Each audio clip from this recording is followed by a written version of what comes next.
Hello friends, welcome back to the channel Yo-Yo Bio, chapter Biotechnology, Principles and Processes, lecture 3। आज के lecture में हम लोग क्या डिस्कस करने वाले हैं? In today's lecture we are going to talk about rDNA, that is recombinant DNA in detail. One of the most confusing concept of this chapter. जिस स्टाइल में बताऊं उस स्टाइल में उसको अच्छे से समझ लो। अब यहां पर what we see on board is two complicated diagrams which I have already prepared so as to save time. Okay, recombinant DNA कैसा होता है ना बच्चों, हम सब ने let's say for example, okay, let's consider the example of Spider-Man. अब Spider-Man में कैसा होता है ना कि स्पाइडर का डीएनए और समझो ये मेरा डीएनए, मेरे डीएनए का टुकड़ा तोड़ दिया मैंने ऊपर का, स्पाइडर का डीएनए के टुकड़े टुकड़े कर दिए और उसमें का एक टुकड़ा मेरे डीएनए के साथ जोड़ दिया। तो अब देखो मेरे पास मेरा डीएनए है व्हाइट कलर का और स्पाइडर का डीएनए है ऑरेंज कलर का। अब ये जो मेरा डीएनए है इसको मैं नॉर्मल डीएनए नहीं बोलूंगा, इसको मैं बोलूंगा recombinant DNA. So this is recombinant DNA molecule. और ये डीएनए जब मेरे सेल में, समझो ये मेरा सेल है, उसमें डाल दिया जाता है, तो जब जब मेरा सेल डिवाइड करेगा तो मेरे आने वाले सारे सेल्स के अंदर वो स्पाइडर का डीएनए भी है। और वो स्पाइडर का डीएनए जब काम करेगा तो मेरे कैरेक्टरिस्टिक्स चेंज हो जाएंगे, मुझ में नई क्वालिटीज आएंगी, मैं भी वेब रिलीज करने लगूंगा और स्पाइडरमैन की तरह यहां वहां उड़ने लगूंगा। अब मुझ में ये जो बदलाव आया है, इस बदलाव को मैं बोलूंगा transformation. Trans means change, form, form means the structure and the appearance. So मुझ में नए कैरेक्टरिस्टिक्स आते हैं क्योंकि फॉरेन डीएनए, स्पाइडर का डीएनए मेरे डीएनए के साथ जुड़ गया। इसी कॉन्सेप्ट का दूसरे तरीके का डायग्राम देखो। मानो ये ऑरेंज वाला मेरा डीएनए है, लेट्स से येलो वाला स्पाइडर का डीएनए है। स्पाइडर का डीएनए का एक टुकड़ा तोड़ दिया, मेरे डीएनए का भी नीचे का टुकड़ा तोड़ दिया और दोनों को जोड़ दिया। तो अब जो डीएनए बना उसको हम बोलेंगे रिकॉम्बिनेंट डीएनए। और ये डीएनए के वजह से मुझ में नए कैरेक्टरिस्टिक्स, नए गुण, नई क्वालिटीज आएंगी। अब बच्चों कैसा है ना, ये स्पाइडरमैन ये सब तो काल्पनिक बातें हैं, ये सब इमेजिनरी है, खाली कॉन्सेप्ट्स को समझने के लिए एग्जाम्पल दिया गया है। बट इस एग्जाम्पल से हम लोग बहुत ही सरलता से ये टॉपिक को समझ सकते हैं। So here what do we understand कि रिकॉम्बिनेंट डीएनए बनाने के लिए मुझे किन किन टूल्स की जरूरत है। तो रिकॉम्बिनेंट डीएनए बनाने के लिए, जैसे स्पाइडरमैन का पूरा फॉर्म बनाने के लिए मुझे क्या चाहिए, स्पाइडर का डीएनए, मेरा डीएनए, फिर डीएनए को काटने वाला एक एंजाइम, फिर डीएनए को जोड़ने वाला एक एंजाइम, फिर मेरे को एक होस्ट सेल चाहिए जिसके अंदर मैं ये डीएनए डाल सकता हूं, और लास्ट डीएनए को डिवाइड करके देने वाला enzyme. So these are the 6 tools of recombinant DNA technology. Now let's go as per language. So as per language 6 tools of recombinant DNA technology are, number 1, क्या क्या चाहिए मुझे। Number 1, I need foreign DNA, जिसको हम लोग alien DNA भी बोल सकते हैं क्योंकि वो बाहर से आ रहा है मेरे शरीर में। Number 2, I need vector DNA, यानी वो डीएनए जो इस फॉरेन डीएनए को कैरी करेगा अपने साथ। वेक्टर मींस कैरियर, ये उसको कैरी करके सेल तक पहुंचाएगा। So number 2 is vector DNA. Number 3, DNA को काटने के लिए जो एंजाइम चाहिए, उस एंजाइम का नाम है रिस्ट्रिक्शन एंजाइम। कौन सा enzyme, restriction. Let's be very specific, it is called as restriction endonuclease. In this chapter very importantly you have to remember, restriction endonuclease is called as biological scissor. It is also called as biological knife. It is also called as biological scalpel. Scalpel मतलब वो blade, okay, holder जो dissection kit में रहता है, dissection करने के काम आता है। सो इस रिस्ट्रिक्शन एंडोन्यूक्लियस को हम लोग बायोलॉजिकल सीजर, नाइफ और स्कैल्पेल इसीलिए बोलते हैं क्योंकि ये डीएनए को काटने के काम आता है। चलिए वापस आते हैं। Tools of biotechnology, tools of recombinant DNA technology. क्या क्या चाहिए? Number 1 foreign DNA, number 2 vector DNA, number 3 इसको काटने के लिए रिस्ट्रिक्शन एंडोन्यूक्लियस, नंबर 4 इसको जोड़ने के लिए ligase enzyme, number 5 host cell चाहिए मुझे, होस्ट यानी टारगेट सेल जिसके अंदर ये पूरा चेंजेस हमको लाना है, एंड नंबर 6 डीएनए को डिवाइड करके देने वाला एंजाइम जिसका नाम है DNA polymerase, which is responsible for DNA replication, it is responsible for DNA duplication, replication मतलब डुप्लीकेशन। सो फर्स्ट पार्ट में ये अच्छे से समझ लो कि हमको है ना पूरे सेटअप में यही करना है। Okay, we need 6 tools starting with foreign DNA, number 2 vector DNA, काटने के लिए restriction endonuclease that is number 3, जोड़ने के लिए ligase is number 4, host cell will be number 5 और डीएनए का डुप्लीकेशन करके देने के लिए DNA polymerase that is number 6। चलिए अब टॉपिक को शुरू करते हैं। अब यहां पर what we see is a formation of recombinant DNA by the action of restriction endonuclease, REN, restriction endonuclease, और उस एंजाइम का नाम है इको R1।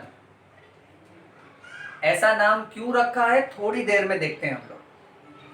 अब बच्चों यहां पर what we notice is yellow वाला जो डीएनए है, उस येलो वाले डीएनए में यहां सीक्वेंस लिखा है GAATTC और यहां पर भी लिखा है GAATTC। कुछ बेसिक्स रिवाइज कर लेते हैं। बेसिक्स में याद रखो हमारे डीएनए में 4 नाइट्रोजन कंपाउंड्स होते हैं। ए से आता है एडेनिन, जी से आता है guanine, T stands for thymine and C for cytosine. So adenine, guanine, thymine, cytosine, हमारा डीएनए ये 4 नाइट्रोजन कंपाउंड्स का बना होता है। और डीएनए के 2 स्ट्रैंड्स जो कॉइल्ड होते हैं उनका कॉइलिंग कुछ इस तरह रहता है कि अगर एक स्ट्रैंड में एडेनिन नाम का कंपाउंड है तो उसके सामने हमेशा जुड़ने के लिए थाइमिन आता है, और दूसरी जगह अगर ग्वानिन आया तो उसके सामने हमेशा साइटोसिन आएगा। यानी डीएनए का फॉर्मेशन कुछ इस तरह होता है that adenine always base pairs with thymine with double hydrogen bond and guanine always base pairs with cytosine with triple hydrogen bond। Easy language में समझ के ले ले कि एडेनिन हमेशा थाइमिन के साथ ही जुड़ता है विथ डबल बॉन्ड और ग्वानिन हमेशा साइटोसिन के साथ ही जुड़ता है विथ ट्रिपल बॉन्ड। चलिए let's come back to this. अब यहां हम लोग ने क्या किया ना, रिस्ट्रिक्शन एंजाइम डाल दिया तो उसने AATTC को कट कर दिया, तो देखो यहां का पार्ट खाली हो गया। So the restriction enzyme cuts both DNA strands at the same time। अब AATTC यहां से कट किया तो यहां से भी AATTC कट किया, तो रिस्ट्रिक्शन एंजाइम ने दोनों जगह से सेम कोडिंग को निकाला, AATTC, adenine adenine thymine thymine cytosine, full form यहां बताया तुमको, राइट। नेक्स्ट, अच्छा अब उसके बाद व्हाट वी नोटिस इज उस एंजाइम का नाम है Eco R1। It cuts the DNA between G and A only whenever the sequence is GAATTC। अब ये MCQ में पूछेंगे कि रिस्ट्रिक्शन एंजाइम इस डायग्राम में जो पढ़ रहे हैं उसका नाम क्या है, इको R1, और ये हमेशा कब काटेगा, जब सीक्वेंस निकलेगा GAATTC GAATTC GAATTC।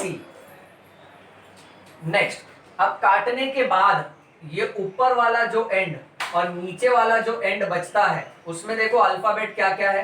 यहां पर हमारे पास T और T है, A और A है, और यहां पर A और A और T और T। और जैसा कि हमने यहां पर पढ़ा कि एडेनिन हमेशा थाइमिन से जुड़ेगा एंड वाइस वर्सा, यानी थाइमिन भी हमेशा एडेनिन से जुड़ेगा, ग्वानिन हमेशा साइटोसिन से जुड़ेगा, यानी साइटोसिन हमेशा ग्वानिन से जुड़ेगा। It's like boy getting married to a girl और the girl getting married to a boy, बात तो एक ही हुआ। अब यहां पर ये बात देखो कि A जो है वो इसके T और T से जुड़ सकता है, और यहाँ पर T और T जो है वो इसके A और A से जुड़ सकता है, तो इस तरह का फ्यूजन हो जाएगा। अब यहाँ पर बहुत इंपॉर्टेंट ये याद रखना बच्चों कि जो ऊपर के बचे कुचे टुकड़े जो बच गए ना, उसको बोलने का sticky ends. These are also called as cos ends, also called as cohesive ends. अब इसको जोड़ के कौन देगा? इसको जोड़ के देगा एंजाइम जिसका नाम है डीएनए लाइगेज। इस पूरे चैप्टर में भूलना मत, डीएनए को काटने के काम जो एंजाइम आता है उसका नाम है रिस्ट्रिक्शन एंडोन्यूक्लियस, और डीएनए को जोड़ के जो देता है उस एंजाइम का नाम है DNA ligase. So finally the DNA fragments join at the sticky ends. Sticky ends are also called as cause ends. It is also called as cohesive end. Next, अब ये जो डीएनए बना ना, इसमें दोनों का मिक्सचर हो गया, इसलिए इसको आर डीएनए यानी रिकॉम्बिनेंट डीएनए बोलेंगे। मैं उम्मीद करता हूं इतना पार्ट आप लोग को समझा है। अब बढ़ते हैं इंफॉर्मेशन की तरफ। 1963 में दो एंजाइम्स ढूंढे गए थे, आइसोलेट किए गए थे। So in 1963, two enzymes were isolated which restricted the growth of bacteriophage in E. coli. इसमें बैक्टीरियोफेज बैक्टीरिया नहीं है, बैक्टीरियोफेज वायरस का नाम है। Bacteriophage is the virus which is causing infection in bacteria, okay, और ई कोलाई बैक्टीरिया का नाम है। 1963 में दो ऐसे एंजाइम ढूंढे गए थे। वो दोनों एंजाइम क्या कर रहे थे? बैक्टीरियोफेज नाम के वायरस को ई कोलाई में रिस्ट्रिक्ट कर रहे थे, यानी ई कोलाई के अंदर उसको ज्यादा ग्रो होने नहीं दे रहे थे। इसकी कहानी मैं थोड़ा शॉर्ट में तुमको बताता हूं। देखो बच्चों, कैसा होता है ना, वायरस और बैक्टीरिया में से वायरस छोटे होते हैं और वायरस ज्यादा खतरनाक होते हैं। वायरस ना प्लांट्स को भी बीमार कर देते हैं, एनिमल्स को भी बीमार कर देते हैं, ह्यूमंस को भी बीमार कर देते हैं। That means there are plant virus, animal virus, human virus. But imagine students, virus ना बैक्टीरियाज को भी अटैक कर सकते हैं, यानी एक माइक्रो ऑर्गेनिज्म दूसरे माइक्रो ऑर्गेनिज्म को अटैक कर रहा है। वायरस इतना घातक, इतना खतरनाक होता है that it can attack even bacterias. So these are called as bacteriophage. So वो वायरस जो बैक्टीरिया को अटैक करता है और बैक्टीरिया के अंदर घुस जाता है जबरदस्ती, और अंदर घुसने के बाद अपने डीएनए और आरएनए की मदद से, जो भी उसका जेनेटिक मटेरियल है उसके मदद से वो बैक्टीरिया के पूरे प्रोसेस को कंट्रोल करने लगता है। ऐसे वायरस जो बैक्टीरिया के अंदर घुसपैठ करते हैं, इनको हम बोलेंगे बैक्टीरियोफेज। साइंटिस्ट ने जब इनको देखा ना, तो उनको ऐसा महसूस हुआ कि मानो बैक्टीरिया वायरस को खा गया, इसलिए इसका नाम रखा बैक्टीरियोफेज।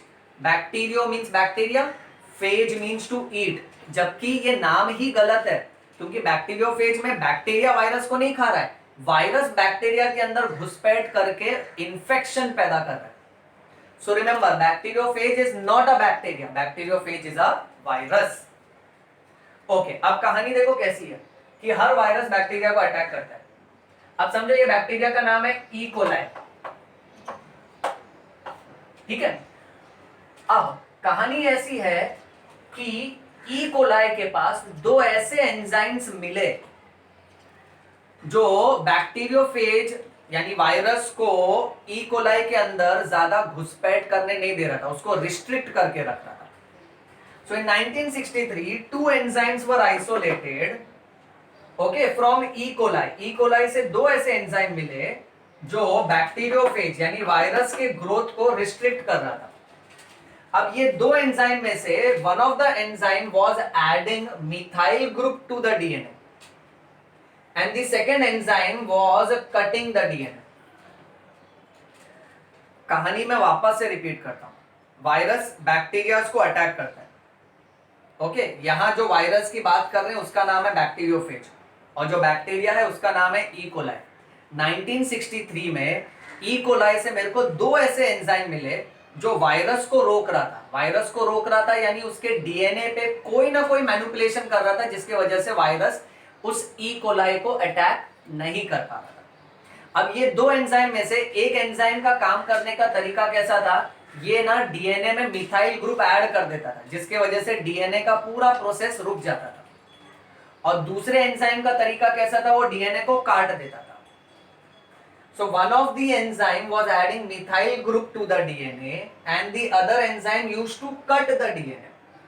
और ये एंजाइम जो डीएनए को काटता था ना, इसका नाम रखा गया रिस्ट्रिक्शन एंजाइम। नाम रिस्ट्रिक्शन क्यों रखा? क्योंकि इंग्लिश के हिसाब से रिस्ट्रिक्ट करना यानी लिमिट करना।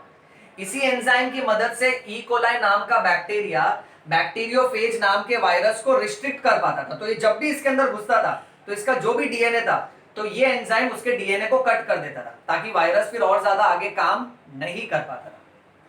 So 1963 में two enzymes were isolated which restricted the growth of bacteriophage in E. coli. One of the enzyme was adding methyl group to the DNA. The other enzyme used to cut the DNA. This enzyme which was cutting the DNA was called as restriction enzyme. Now, the first restriction endonuclease which was discovered was Hein D2. ऐसे पढ़ने का इसको, Hein D2 was the first restriction endonuclease enzyme to be discovered. So it was the first restriction endonuclease. Its character, okay, and its isolation and properties was discovered 5 years later. It recognizes a specific sequence of 6 base pair. अब इस वाले information में क्या क्या MCQ आएगा? MCQ number 1, which was the first restriction endonuclease to be discovered? So you have to remember it is Hein D2. Hein D2. दूसरा ये पूछेंगे कि it was characterized how many years later? So remember 5 years later. And it will recognize a specific sequence of how many base pairs? So you have to remember 6 base pairs.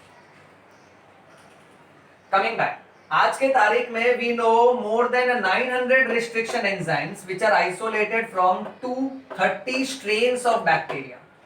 Strains यानी variety. अब ये भी MCQ पूछेंगे कि आज के तारीख में हमको कितने रिस्ट्रिक्शन एंजाइम्स मालूम है, हमने कितने ढूंढ के रखे हैं? तो 900। और ये जो एंजाइम्स हमने ढूंढे हैं कितने बैक्टीरिया के वेराइटी से ढूंढे हैं? So they have been discovered from 230 varieties, strains of bacteria. Next, nomenclature of restriction enzymes. Nomenclature जैसा कि केमिस्ट्री में हम लोग पढ़ते हैं, हिंदी में बोले तो नामकरण। Nomen means to name and clature means to call. That means to call by a name. अब ये restriction enzymes जो है ना, इसका नेमिंग बहुत स्पेसिफिक पैटर्न से किया जाता है। बच्चों इसमें देखो एक बात समझ के ले लो, ये रिस्ट्रिक्शन एंजाइम क्या करते हैं? डीएनए को काटने के काम आते हैं। और जब डीएनए कटेगा, स्पाइडर का डीएनए कटेगा, इंसान के डीएनए से जुड़ेगा, तभी तो हम लोग मैनिपुलेशन कर पाएंगे। इसलिए डीएनए को काटना बहुत जरूरी है। This is like a cut and paste mechanism. Okay, इसलिए चैप्टर में रिस्ट्रिक्शन एंजाइम के बारे में ज्यादा डिटेल में बात की गई है। अब ये जो रिस्ट्रिक्शन एंजाइम है, हमने यहाँ स्टोरी में क्या देखा कि ये ढूंढे गए बैक्टीरिया से ही, और क्योंकि ये बैक्टीरिया की मदद करते थे ताकि वो वायरस को रिस्ट्रिक्ट कर पाए, इसलिए इनका नाम रखा गया रिस्ट्रिक्शन एंजाइम। आज के तारीख में 900 रिस्ट्रिक्शन एंजाइम पता है, जो 230 अलग अलग बैक्टीरिया से हमको मिले हैं। इनका नामकरण कैसे किया जाता है नोटिस करो। अब एक एंजाइम है जिसका नाम रखा है इको R1। देख मैं इसको कंटिन्यूस नहीं पढ़ रहा हूं, इकोर1 नहीं बोल रहा हूं, इको R1। दूसरी बात ये नोटिस करो कि इसमें जो 1 है ना, वो हमारा इंग्लिश वाला 1 नहीं है, रोमन नंबर वाला 1। अब इनका नेमिंग कैसा होता है ना, रिस्ट्रिक्शन एंजाइम का जो नेम है, उस नेम में पहला अक्षर, the first alphabet is the genus of the prokaryotic organism. The remaining alphabets is the species name of the prokaryotic organism. यानी eco में E stands for Escherichia,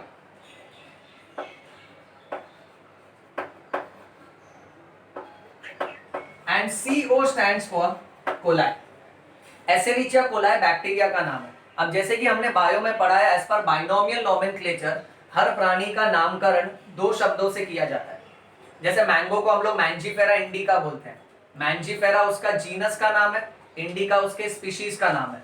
वैसे ये बैक्टीरिया जिसका नाम है एसेरिचिया कोलाई, एसेरिचिया उसका जीनस है और कोलाई जो है उसका स्पीशीज का नाम है। अब जब भी ये एंजाइम का नामकरण किया जाता है ना, पहला अक्षर is the genus of the bacteria. So E is Escherichia, CO is coli, coli का CO। अब इसमें जो R दिख रहा है ना, R stands for the strain और you can say the variety. अब ई कोलाई के भी बहुत सारे वेराइटी आते हैं, उसमें से एक वेराइटी है जो है RY। Okay, so R stands for the strain और द वेराइटी, यानी एसेरिचिया कोलाई का कौन सा वाला वेराइटी, तो उसका RY वाला वेराइटी। RY वेराइटी का फुल नेम है, उसमें से खाली R लिया गया है। Next, Roman number 1। Roman number 1 says that this is the first enzyme discovered from this bacteria. This is the first restriction enzyme discovered from this bacteria. समझो ये बैक्टीरिया से मैंने 50 एंजाइम बनाया, ओके, तो उसमें से ये पहला वाला है, इसलिए रोमन नंबर 1। अब बच्चों यहाँ पे ना सबसे पहले नीट के हिसाब से, एंट्रेंस एग्जाम के हिसाब से ये याद रखना, पूरे बायोटेक्नोलॉजी चैप्टर में कोई भी ऐसा अल्फाबेट दिखा ना, जैसे इसको देखो, जिसके एंड में रोमन नंबर आ रहा है, रोमन नंबर अगर आ रहा है ना 1 2 3 4, अपना इंग्लिश वाला नंबर नहीं, okay, so we will not find ऐसा 1 2 3 4, Roman number 1, Roman number 2, Roman number 3, Roman number 4, तो रोमन नंबर दिखेगा ना, तो ये याद रखना ये रिस्ट्रिक्शन एंडोन्यूक्लियस है।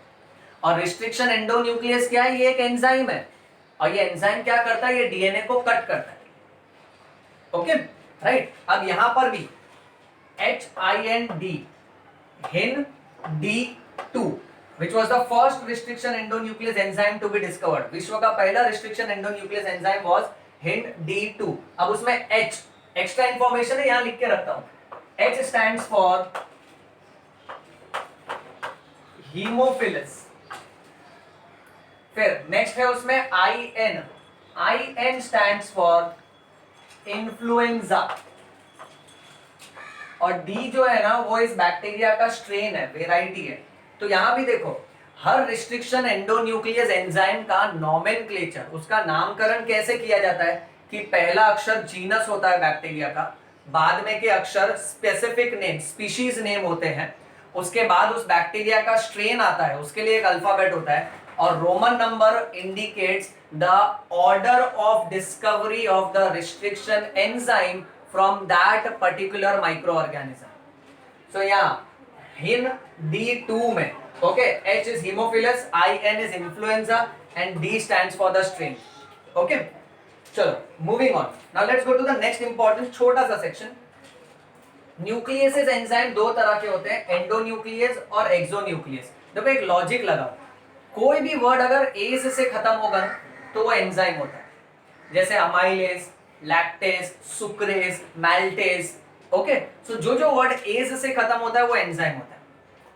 अच्छा, फिर यहां है न्यूक्लियस, एज यानी एंजाइम, यानी वो किसी ना किसी को तोड़ने वाला है, किसको तोड़ेगा, न्यूक्लियर मटेरियल को। न्यूक्लियर मटेरियल यानी यहां पर डीएनए। अब डीएनए को तोड़ने वाले दो प्रकार के एंजाइम, एंडोन्यूक्लियस एंड एक्सोन्यूक्लियस। अब यहां पर लॉजिक लगाओ, एक्सो जैसे कि थिएटर्स के रूम के बाहर लिखा रहता है एग्जिट, यानी वहां से निकलो, सो एग्जिट यानी बाहर, सो एक्सो मींस बाहर, और एंडो मतलब अंदर। तो अगर ऐसा कोई एंजाइम है जो लेट्स से डीएनए को बीच से तोड़ेगा, उसको एंडोन्यूक्लियस बोलेगा, और अगर कोई एंजाइम डीएनए को सिर्फ कोने कोने से तोड़ता है तो उसको एक्सोन्यूक्लियस बोलेगा। Very simple. Exonuclease are the enzyme which is responsible for cutting the DNA from the ends. And endonuclease is the enzyme which is responsible for cutting the DNA within its length, यानी अंदर से उसको तोड़ेगा। Next, इसमें से इस chapter में main तोड़ने वाला एंजाइम है रिस्ट्रिक्शन एंडोन्यूक्लियस। हर जगह एक ही बात याद रखना, restriction endonuclease, okay. Restriction endonuclease को ही हम लोग बायोलॉजिकल सीजर बोलते हैं। डीएनए को बीच से ही काटते हैं और जो मनचाहा डीएनए का टुकड़ा और जीन है उसको निकालते हैं और दूसरी जगह जोड़ देते हैं, फिर उसके क्वालिटीज चेंज होते हैं। रिस्ट्रिक्शन एंडोन्यूक्लियस, रिस्ट्रिक्शन एंडोन्यूक्लियस, इसकी प्रॉपर्टी, अब नेक्स्ट बहुत हाई लेवल का कॉन्सेप्ट है, ध्यान से सुनो। रिस्ट्रिक्शन एंडोन्यूक्लियस जब डीएनए को बीच से काटता है ना, सो वो डीएनए को हमेशा पैलिंड्रोम सीक्वेंस पे काटता है। अब आया नया वर्ड, पैलिंड्रोम। पैलिंड्रोम का मतलब क्या, इजी चलते हैं। ये वर्ड देखो बच्चों, मलयालम। ये वर्ड देखो, रेडार। अच्छा, इसके अलावा ये वर्ड के बारे में सोचो, मॉम, डैड। अब ये सारे वर्ड्स में एक बात नोटिस करो, मलयालम का स्पेलिंग देखो, अगर मैं इसको if I read it forwards और if I read it from backward, the spelling remains the same. Radar को देखो, आगे से पीछे की तरफ पढ़ो या पीछे से आगे की तरफ पढ़ो, स्पेलिंग सेम है, सेम। मॉम एंड डैड, ये वर्ड्स को देखो, आगे से पीछे की तरफ पढ़ो या पीछे से आगे की तरफ पढ़ो, स्पेलिंग सेम रहता है। अच्छा, अब कहानी क्या है मालूम है? ऐसे जो अल्फाबेट के सीक्वेंस होते हैं, ओके, जिसको हम फॉरवर्ड रीड करें या बैकवर्ड रीड करें, okay, the sequence remains the same, the word remains the same, इसको हम लोग बोलते हैं पैलिंड्रोम। अब रिस्ट्रिक्शन एंडोन्यूक्लियस एंजाइम जो है ना, वो डीएनए को बीच से काटेगा, पर वो डीएनए को सिर्फ पैलिंड्रोम वाले सीक्वेंस पे काटता है।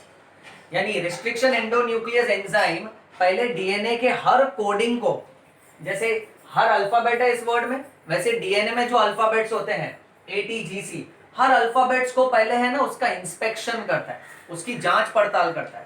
और जहां पर उसको ऐसे अल्फाबेट्स मिलते हैं जिसको फॉरवर्ड बैकवर्ड पढ़ो या बैकवर्ड फॉरवर्ड पढ़ो, सेम रहते हैं। फॉर एग्जांपल यहां देखो, यहां पर इफ आई हैव AATTC और स्टार्टिंग में G है, तो I will write it as GAATTC, और यहां पर भी GAATTC, GAATTC।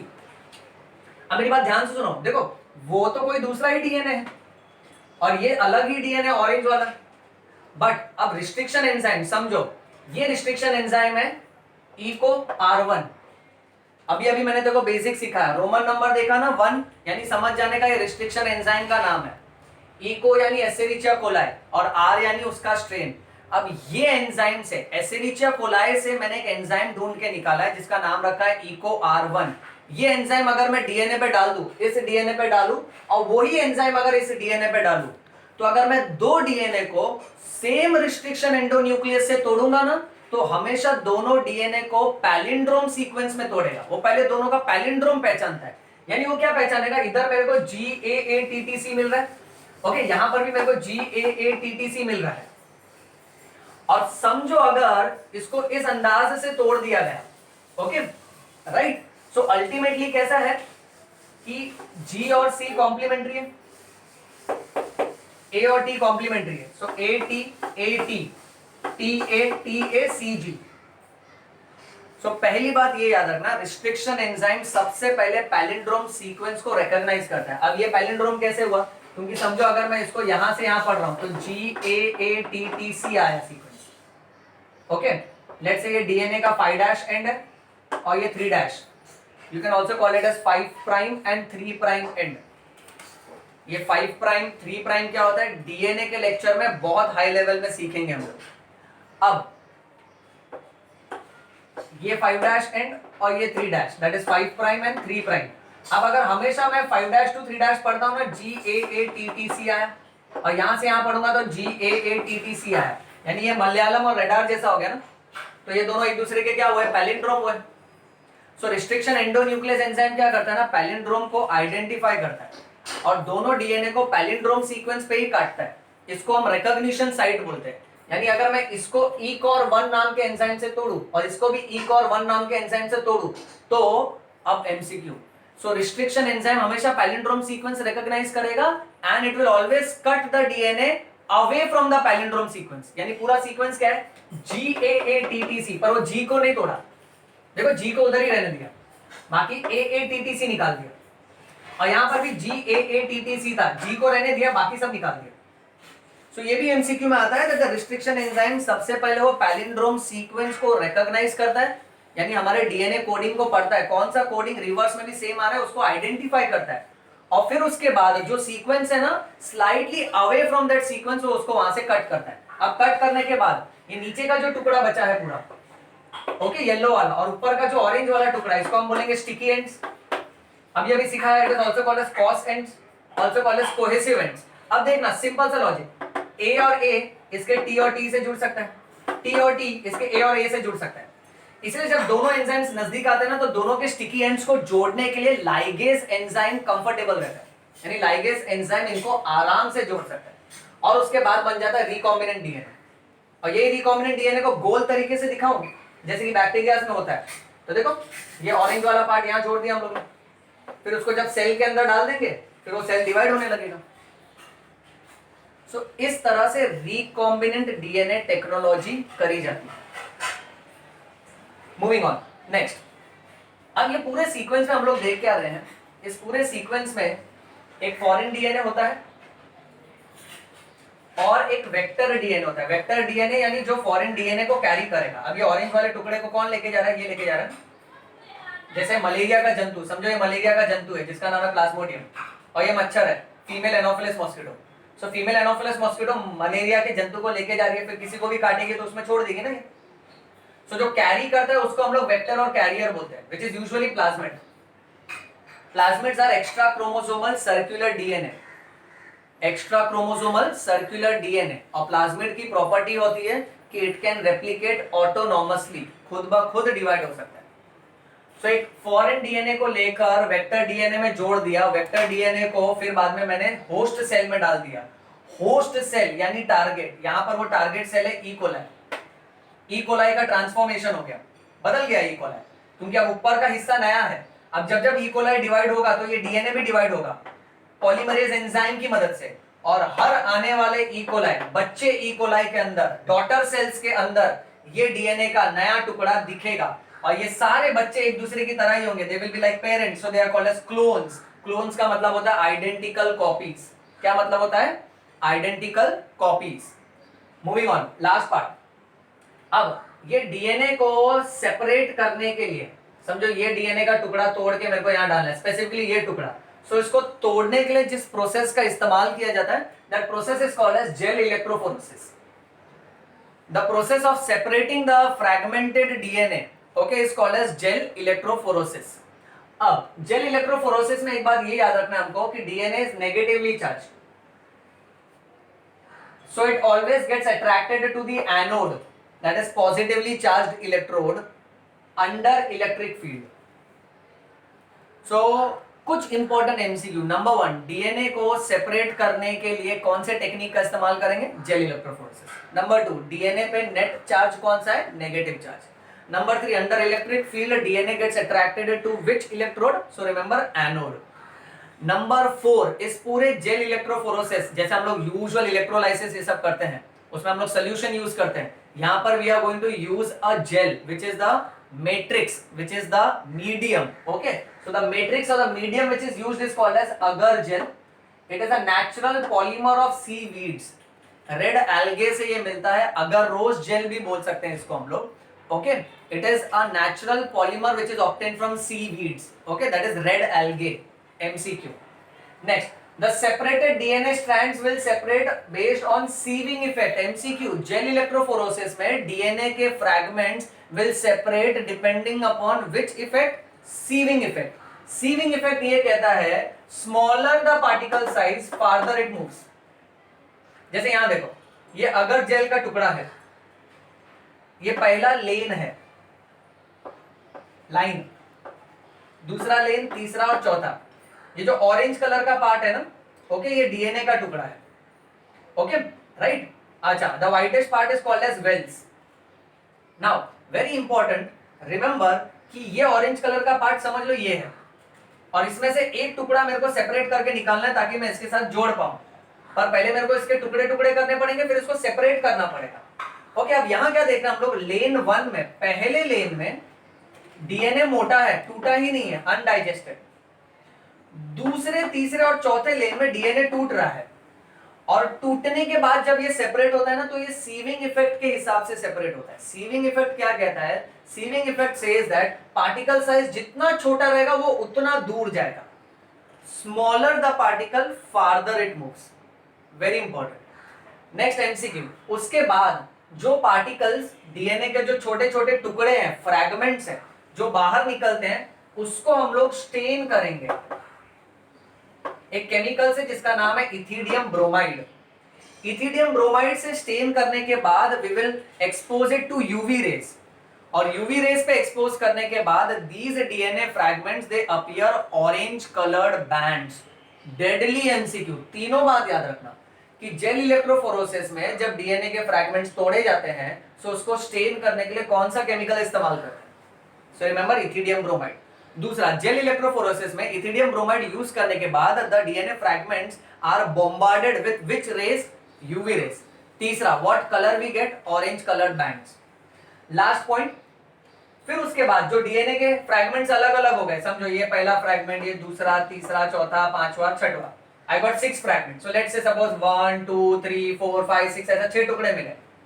अब जो टुकड़ा मैं चाहता हूं, समझो मैं ये टुकड़ा यहां जोड़ना चाहता हूं, क्योंकि ये लेट्स से स्पाइडरमैन के हिसाब से वेब बनाने वाला जीन है, तो ये अगर मैं जोड़ना चाहता हूं यहां पर, ओके, तो ऐसा क्वालिटी आएगा। समझो ये वाला टुकड़ा जोड़ा, समझो ये स्पाइडर के लेग्स का हेयर वाला जीन है, ये अगर जोड़ देता तो इंडिविजुअल से बहुत हेयर आने लगते हैं, यानी जो टुकड़ा जुड़ेगा वैसे कैरेक्टर एक्सप्रेस होंगे। सो यहां पर अब टुकड़ों को तो मैंने सेपरेट कर दिया, अब सेपरेट करने के बाद इनको कट करके एक्सट्रैक्ट करना है बाहर।